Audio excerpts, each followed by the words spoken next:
అందరికీ నమస్కారం అండి. మనకు రాబోయేది దేవీ నవరాత్రులు, అలాగే దసరా పండగ. ఈ పండగ మనము అన్ని ఒక్క చోట ఈ పండగ చక్కగా జరుపుకుంటారు. దేవీ నవరాత్రులు అయితే ఇంకా ఈ అమావాస్య అంటే సెప్టెంబరు వినాయక చవితి వెళ్ళిపోయింది, నిమజ్జనాలు కూడా అయిపోయాయి. ఇంకా అమావాస్య 2వ తారీఖు, అక్టోబర్ 2వ తారీఖు అమావాస్య కూడా అయిపోతుంది. మహాలయ అమావాస్య అయిపోయిన తెల్లవారి పాడ్యమి నుంచి నవరాత్రులు మొదలవుతాయి. అలాగే తిరుమల తిరుపతిలో కూడా బ్రహ్మోత్సవాలు కూడా ఆ రోజు నుంచే మొదలవుతాయి. 9 రోజులు స్వామివారు 9 అవతారాలలో మాడవీధుల్లో ఊరేగుతూ దర్శనమిస్తూ ఉంటాడు. అలాగే దేవి నవరాత్రులు కాబట్టి ఆ దుర్గామాత 9 రోజులు 9 అవతారాలతో అమ్మవారు దర్శనమిస్తుంది. ఒక్కొక్క రోజు ఒక్కొక్క అలంకరణతో అమ్మవారు మనకు దేవాలయాల్లో కావచ్చు, ఇంటిలో నవరాత్రులు చేసుకునే వాళ్ళు కావచ్చు, ఇలా రోజు ఒక్కొక్క అవతారంతో అమ్మవారిని అలంకరించి చక్కగా ఏ రోజు ఏ చీర కట్టాలి, ఏ రోజు అమ్మవారిని ఎలా అలంకరించుకోవాలి అనేది ఈ 9 రోజులు చాలా వరలక్ష్మి వ్రతము ఒకటే 4 వారాలు వస్తే 4 వారాలు 4 రకాలుగా అలంకరించుకుంటూ ఉంటారు. కాబట్టి ఇది దుర్గామాత అంటే సాక్షాత్తు ఆ పరమేశ్వరే నవరాత్రులు కాబట్టి ఆమెను 9 రోజులు పూజించుకుంటాం కాబట్టి 9 రోజులు నవరాత్రులు జరుపుతారు. కాబట్టి ఆ 9 రోజులు చక్కగా అమ్మవారిని అలంకరించుకునే నవరాత్రులు చేసుకునేవారు చక్కగా అలంకరించుకొని నవరాత్రులు చేసుకుంటారు. అలాగే అమ్మవారికి నగలు కొనాలి అనుకున్న చక్కని వస్త్రాలు, పట్టు వస్త్రాలు కావచ్చు, తోచినంత ధనంతో వస్త్రాలు కొనడం కావచ్చు, అలాంటివి ఎక్కువగా మనం కట్టుకోవాలి. మనము వస్త్రాధరణ మన చీరలు కాబట్టి చీరలు కానీ నగలు కానీ ఏదైనా కొన్నప్పుడు ఇంటిలో వాతావరణము, ఇంటిలో పరిస్థితి చూసుకొని కొనాలండి. బాగా డబ్బు ఉన్న వాళ్ళకైతే, కోటీశ్వరులకైతే ఇంకా మనం చెప్పనక్కర్లేదు. కాబట్టి మధ్యతరగతి వాళ్ళు మాత్రం ఎక్కువ బాధపడకుండా, ఎక్కువ డబ్బు ఖర్చు చేయకుండా పండుగను దర్జాగా జరుపుకోవాలి.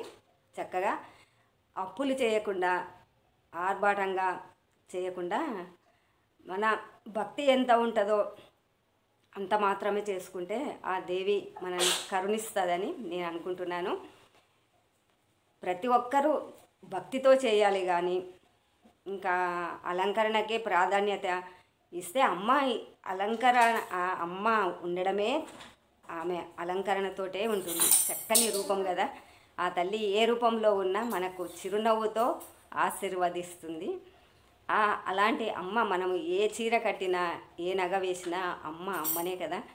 అలాంటి అమ్మకు చక్కగా మీకు తోచినంత విధంగా చక్కని నగలు కానీ ఇంకా ఈరోజు ఇవాళ రేపు కొద్దిగా 1 గ్రామ్ గోల్డ్ అలా కూడా దొరుకుతున్నాయి. అవి కూడా మనకు ఎక్కువ వేస్ట్ కాకుండా, డబ్బు వేస్ట్ కాకుండా ఈ రోజుల్లో సంపాదించడం ఎంత కష్టమో డబ్బు ఖర్చు పెట్టడం అంత ఈజీ అయిపోయిందండి. కష్టపడి సంపాదిస్తే ఈజీగా ఖర్చు పెట్టడం, ఇలాంటి పద్ధతులు అయితే కొద్దిగా మనము డబ్బు ఆదా చేసుకున్నప్పుడే ముందు తరాలకు కానీ ముందు మన భవిష్యత్తులకు కానీ కొద్దిగా తోడు నీడగా ఉంటుంది. డబ్బుతోనే కానీ మనం ఏదన్నా కొనాలన్నా, ఏదన్నా మనం కూడబెట్టుకొని సంపాదించుకోవాలన్నా వయసులో ఉన్నప్పుడే కదా. ఒక 50 ఏళ్ళు దాటిన తర్వాత, ఒక 40 ఏళ్ళు చెప్పండి, 40 ఏళ్ళు దాటిన తర్వాత మనం ఏమీ కష్టపడలేమండి.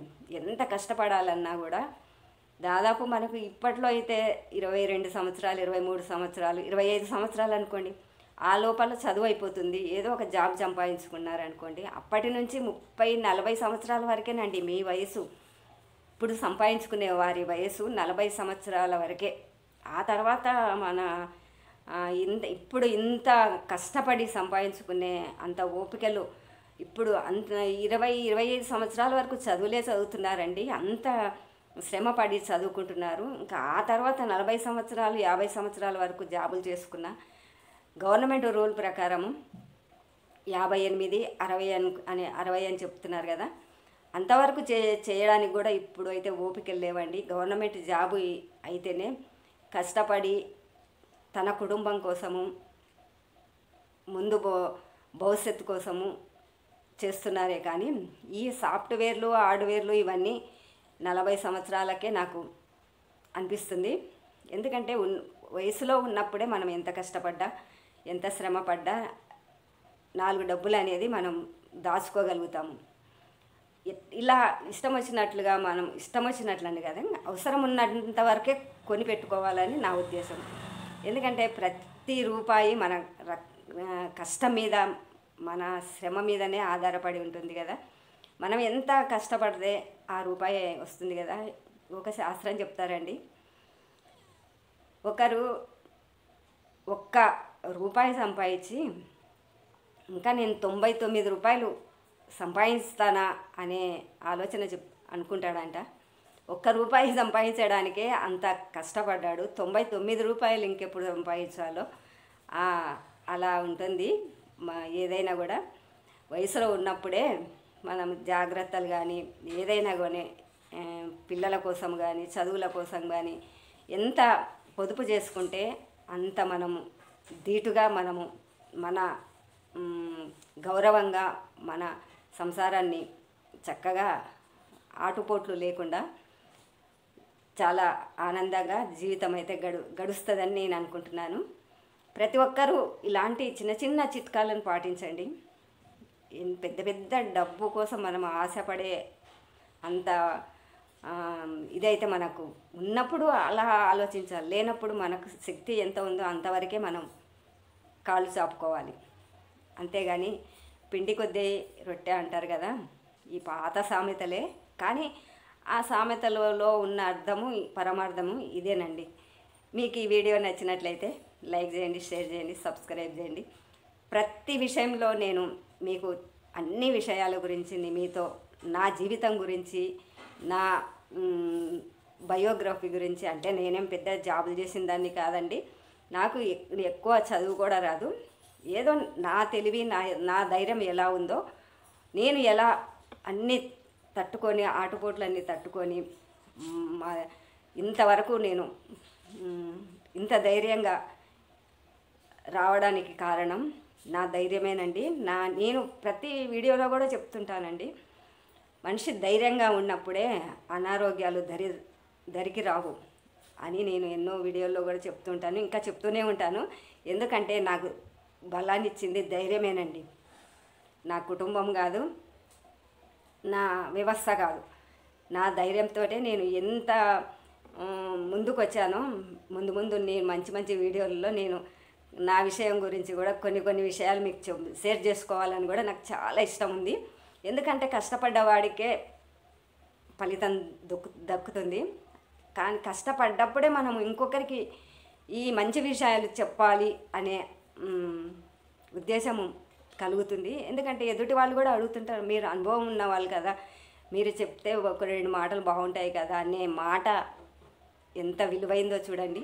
అలాంటి మాటలు నేను నా ఉద్దేశపరంగా నేను ఎలా కష్టపడ్డాను, ఎలా ధైర్యంగా ముందుకొచ్చాను, నాకు ఎవ్వరు సహాయపడలేదు, ఎవరు నాకు సపోర్ట్గా లేరు.